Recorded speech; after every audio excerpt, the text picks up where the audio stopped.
1 મિનિટનો કુકિંગ મંત્ર. સવારે નાસ્તામાં આપણે પૌવા બનાવતા હોઈએ છીએ, પણ એ પૌવા ઘણી વખત વધારે પલળવાના કારણે એકદમ ભેગા થઈ જતા હોય છે અને પૌવા જરાય સરસ નથી બનતા હોતા. તો પૌવાને છૂટા બનાવવા હોય તો એના માટે શું કરવું જોઈએ?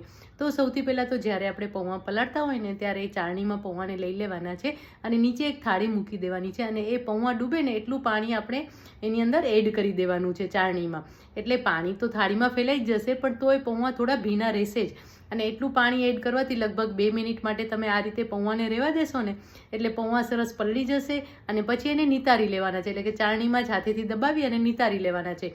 પછી આ પૌવાને લગભગ તમારી પાસે ટાઈમ હોય તો અડધો કલાક માટે અને ટાઈમ ન હોય તો 5 થી 10 મિનિટ માટે ખુલ્લા કરી લેવાના છે. એટલે કે કોઈ થાળીમાં પણ ફેલાવી શકો અથવા તો ચાળણીમાં જ એને હવા આવતી હોય ને એવી જગ્યાએ મૂકી દેવાના છે. તો આવી રીતે જો તમે પૌવા પલાળશો ને તો પછી પૌવા વઘારશો તો પૌવા એકદમ પરફેક્ટ તૈયાર થશે ને એકદમ સરસ છૂટા તૈયાર